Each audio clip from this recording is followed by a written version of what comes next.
Hello, wonderful friends. Welcome to a review of A Course of Love.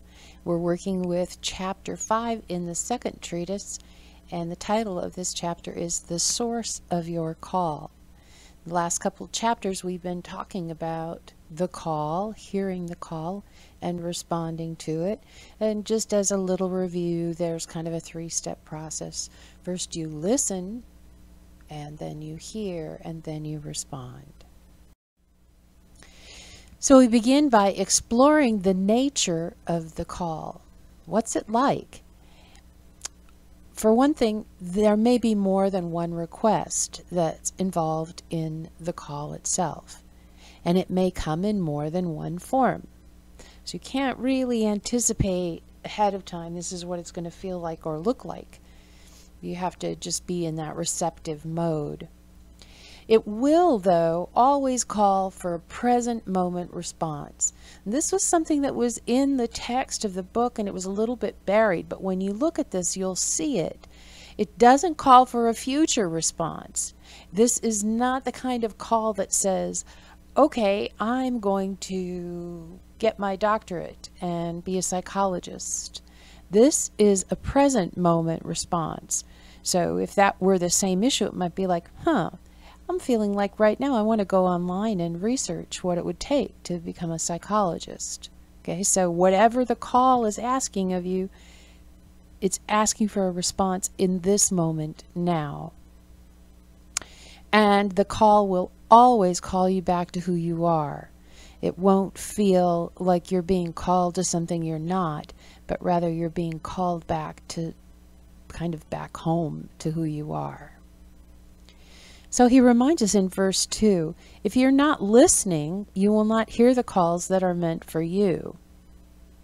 So there's the first thing. You have to be listening for them. You have to really be paying attention and turning your focus to like, okay, what should I be doing right now? As is been often quoted, what would love have me do? What would love have me say? We have to really listen. Then, going on with that verse, if you are looking only for a specific type of call, you will miss many learning and unlearning opportunities. So if you're going about this like, well, I should have this overall deep knowing, and something comes across your path that comes in a different form, you're going to miss it. Thus, recognition of the different calls that may now be heard is necessary. This is actually the point of this little chapter. So we'll look next at some of the different types of calls. So the first call that he tells us about is the announcement call. So this kind of a call lets you know that it's time to act. It's like a feeling that comes up from within, and there's no ambiguity about it. There's not, should I, shouldn't I? There's like a knowing that, oh, I need to do this now. But it's not about specifics, so you might still wonder what to do. I think of as an example when I was called to teach A Course of Love. I didn't have the specifics right away.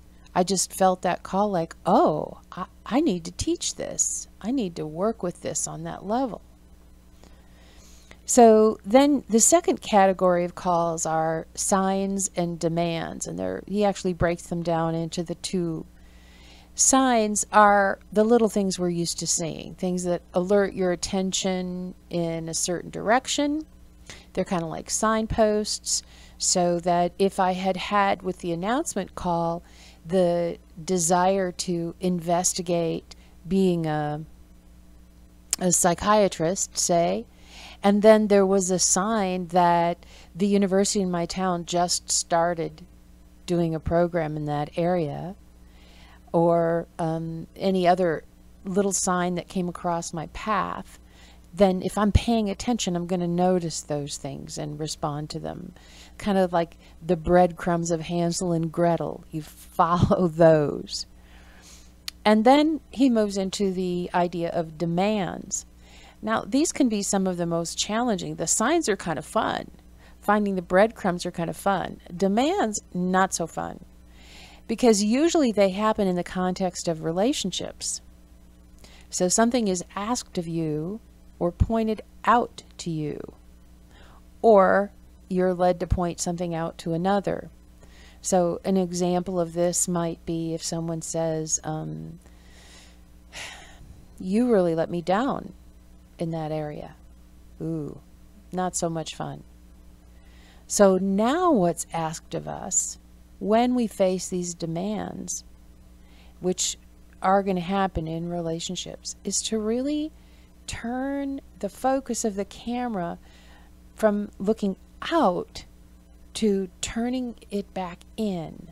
So we're focusing on ourselves, really looking to see, oh, well, there's a lack of harmony here, which is an indication to me that there's something in me in this area that needs to be undone. There's a piece of my conditioning that is affecting my relationship with this person. Let me look and see what it is. So these are the most challenging, but it's interesting because, of course, the most challenging things also lead to the most freedom.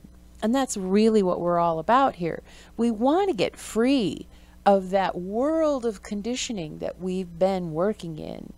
And so these demands coming from relationships, these places that are, they're the things that are rubbing up against our shoe, right? The things that are irritating us. These are the greatest opportunities for release.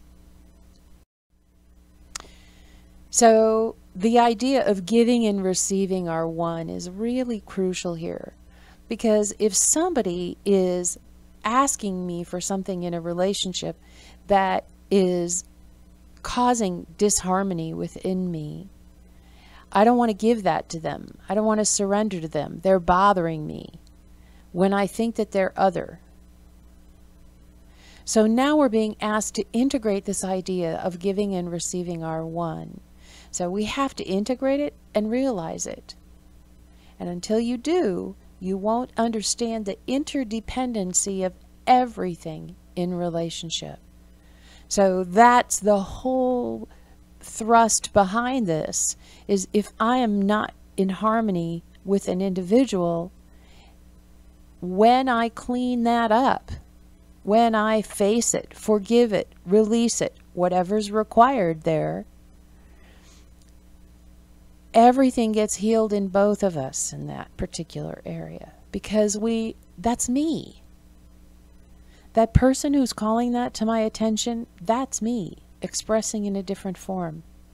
So everything that I do affects every relationship I'm in.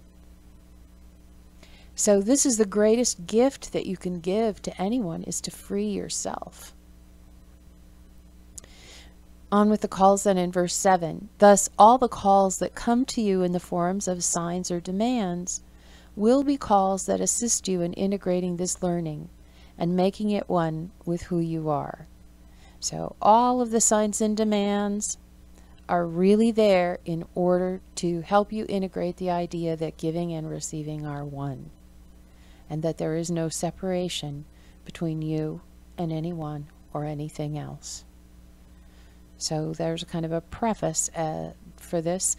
And in a couple chapters, we're going to have an actual chapter on giving and receiving being one, so you'll get more guidance there. And before I go, I want to thank once again Jaya Devi Dasi, who has graciously agreed to let me use her artwork in my reviews. This painting is so beautiful, and I chose it to illustrate this particular slide because this woman is giving of herself in playing her music, and of course she's receiving total joy in the giving. So I thought it was a great pictorial of giving and receiving being one. Thanks so much for joining me, and I'll catch up with you in the next chapter, I hope.